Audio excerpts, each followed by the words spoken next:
Today's video, we're going to be using our Longmill CNC machine. And our ultimate goal at the end is to find out if we can actually make a profit with the CNC machine doing 2.5D or 3D. Hope you stick around. At the end, we'll do the calculations of how much it costs us to make it, and then also take into account how much we have to pay at the store and the commissions and things like that. So hope you stick around. We'll give you that breakdown at the end. But first, we have to get ourselves a design and get making. As with most projects, you have to start with the design. Now, VCarve, you do have access to the Design and Make website, or anybody can have access to it, but there's a link right in VCarve to get to it, and they do have quite a few designs, but they're quite pricey. So I tend to go to Etsy just to see what's available there. And here I just searched by Halloween STL. Could have done Halloween STL CNC because a lot of them that came up are STL files for 3D printing, and I just want an STL for CNC. And I found one that I like, so I'm going to go with this one here. It was around 12 something, so let's say 13 something with the taxes. And it's an instant download, and so it doesn't take long to, once you've paid and downloaded it, it goes pretty quick. And then it's just a matter of uploading it into our VCarve Pro is what we have, the version that we have. And I'll put, of course, if you're not familiar with that, I'll put the links down below of VCarve, it's a vector company. And so here you can sort of see a preview of the tool paths. So the first one was just a rough in, and then this one is the finishing layer. And for the rough layer, we're using the 1/4 inch ball nose bit, and for the finishing layer, we're using the 1/8 inch ball nose bit. And I didn't show it in here, but I did do another tool path for the cutting out the whole image from the piece of wood. So that would be the third tool path that we'd be using, and I just used again the 1/8 inch ball nose just to make it easy, so I didn't have to change out the bit. So once we have the design completed in VCarve, we just have to bring it over to the G-Sender, another program that actually communicates with the CNC machine.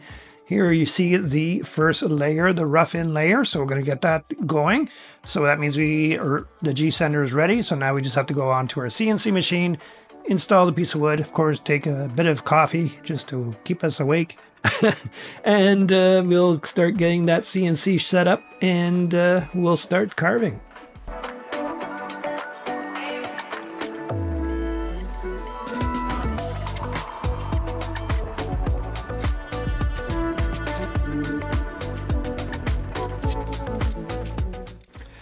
And of course, safety gear, make sure you have protective eyeglasses and ear protection because it is very loud.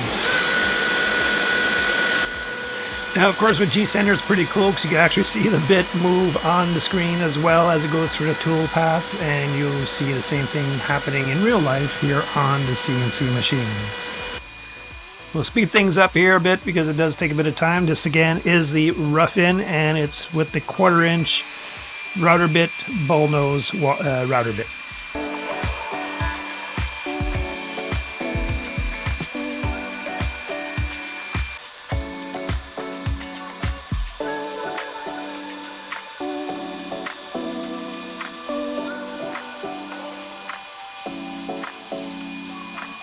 Okay, so the rough layer is complete. So now I'm going to take the 1/4 inch ball nose bit out, and we're going to put in the 1/8 inch ball nose in, and then re-zero the Z-axis.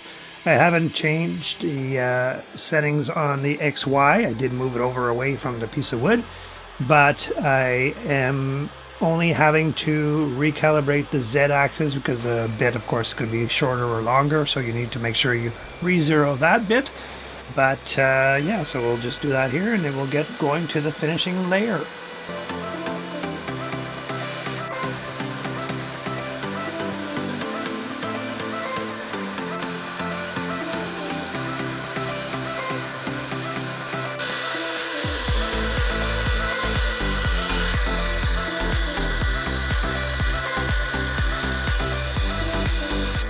So as the CNC machine is running, it's already halfway there. In the meantime, I opened up our laser or light burn program and started up the laser, starting another project on there, working on another project for Halloween. Some more Halloween signs, so that's cutting there. And I also did some clear coating on some shelves that I was making. So, and while all that's being done, I'm going to have my lunch and make sure everything is working and that they keep working hard and moving along. Have another coffee, finish my morning coffee. And now I'm trying to figure out what I'm going to do next while those things are working. But the CNC machine is still working along here on the finishing layers. And we'll be getting to the end of it soon.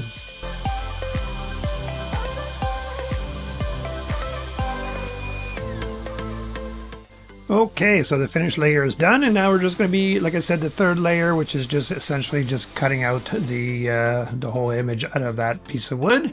And we could pull it out. I didn't go right through, and I left some tabs so that the piece doesn't go flying when if it were to come loose within the CNC machine. So we make sure you always have tabs, and I usually try to leave a little bit of wood just to be a little extra safe. So it cuts easily just with our little sharp knife. Sand off the edges to make it cleaned up. And it came out pretty cool. I like the look of it. It's not the cleanest. Would need a little bit of sanding. But also, if we were to make it a bit bigger, it'd be easier to sand and clean up. And now it's time for giving it some color. I'm not the best, again. I'm no artist, but I figured just for testing sake, we'll just see what I can do here and practice some designing here with the pumpkin's orange and the ghost white and the skull's white and a little bit of gray wash color on top and then some clear coating. And this is the outcome of our little Halloween 2.5D or 3D, whatever you want to call it, or recessed. And it came out pretty good, a little bit ghouly. And I mean, it could have used a little bit of sanding on the edges and stuff. But all in all, I think it came out pretty good. But now for the nitty gritty. Is it even worthwhile doing more of these projects with the CNC machine? And I'm going to pull out some numbers now. Keep in mind, I'm not an accountant or professional here. These is just how I sort of calculate in my own terms whether or not it's profitable or even worth my while. So just keep that in mind. So let's get to it. So we'll start with material cost, and wood I'm basing off the approximate price at Home Depot right now. It's around $3.50 a board foot for the knotty pine, and we'll just keep it at a board foot just to keep the numbers easy. Paint, I put just $1. I mean, it might be less, it might be more, depending on how much paint you use or what kind of paint you use. Clear coat is a little bit more expensive if I'm using the cans, and that would be around $2 per unit because I could probably maybe get 10 some units out of a spray can, maybe less.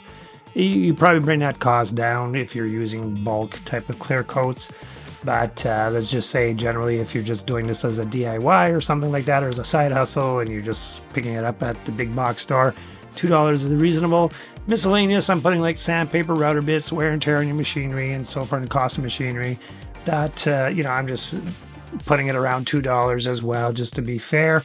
So that comes up to a grand total of $8.50 for all the material, and of course for the wear and tear and the cost of other materials to make this piece of decoration. Next are labor costs. Now the CNC time, I'm actually not counting the CNC time because once it's in the machine, it's on its own. I mean, we do have to stay around in the garage just to make sure it's not going to catch on fire or something like that.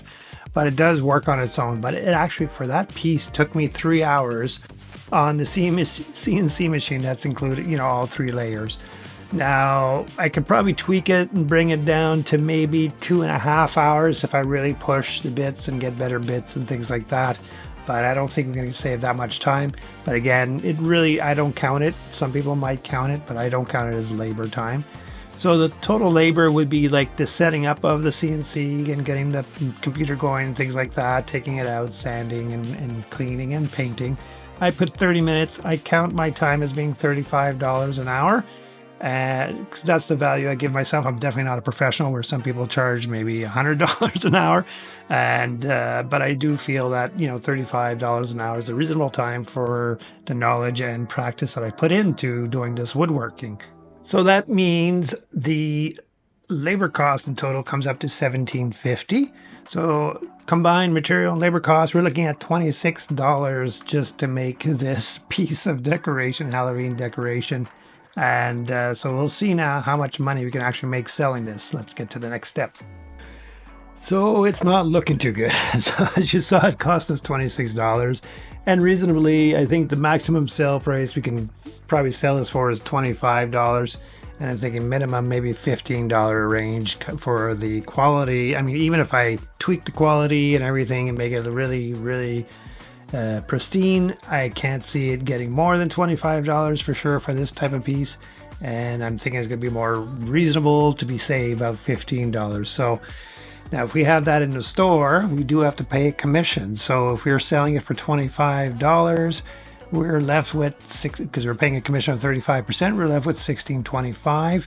And if we sell it for $15, we're left with $9.75 per unit. And then we still have to subtract the costs, and that's our next step. And let's see what we get. So we're seeing a lot of red numbers, not good. So if we sold at our maximum price of 25, we're left with 16.25. Cost was 26. So we're in the red by 9.75. And if we sell at our minimum price of $15, then we're left with 9.75 after commission. And our cost is 26. That means we're in the red by 16.25. Not doing good whatsoever. Now, some of you might say, I'm just doing this on the side instead of being on social media, going through Netflix or whatever. I'd rather be doing this so I don't count my labor. So still, then you might be consider making money, but it would be just bare minimum. So even if you were to get your maximum price of $25, you're still left with only about $7.75 profit. Again, not counting your time. And the minimal, if you sell it for $15, you might be making $1.25. It's going to cost them. You still have to buy your lumber. You do have to count those things in there. It's not free unless you got free lumber and free paint and things like that. Fine. But if you're having to go out to the store and buy that stuff, you're still going to have a cost involved, and your profit is going to be fairly slim. So you really have to enjoy what you're doing to be able to say that I'm not going to count all my time and I'm getting stuff for free. And the last option, of course, is if you're just selling on the market or online, and this is just a side hustle. So you're not going to count your labor, you're not going to count your commissions, or you don't have any commissions to pay. You might have to pay for a table at the market, but that might be negligible. If you sell a lot and it's only like $40 for a table, it's pretty much negligible to put in the cost per unit. But let's say again, if you sell for $25, again, these numbers, the 25 or 15, it could be any range from there. It depends on where you live and what your market is like in that area. But you're looking at about $16.50 or $6.50 profit. In that case, it's not so bad. Again, as a little side hustle, it's not a bad thing, especially if you'd rather be in the shop and just throw something in the CNC machine every evening or something like that and selling them going to the markets, and you enjoy being out with the people and meeting people and things. Then it's not a bad little side hustle. So it all depends on your situation. Again, for our situation, it's not profitable. We won't be making any more of these because I just know that with the laser, making signs and things like that is just so much faster. I think we might end up keeping the CNC for custom orders only, or for doing V-carve type of projects in the future. So I hope that helps you understand why we're not planning to make these things, even though this is even the smaller one. If we were to make a larger one, it's going to even take more time. So in the end, it really doesn't seem to be profitable to be making this sign. Unfortunately, it would have been nice to say, this is the way to go. But if you made it to this part of the video, thank you so much. And if you're new to this channel, why not subscribe? It is free, but you'll get and hit the notification bell, because you get notified every time we make a new video. And we make stuff, on the CNC machine, obviously, but on the laser, and we do on our CO2 laser, and we do furniture a lot of times, or other stuff, woodworking. So please, so why not subscribe and see what else we might come up with. And if you found this information to be helpful or at least entertaining, hit that like button. Really appreciate it. And we hope to see you here again. Thank you. Take care.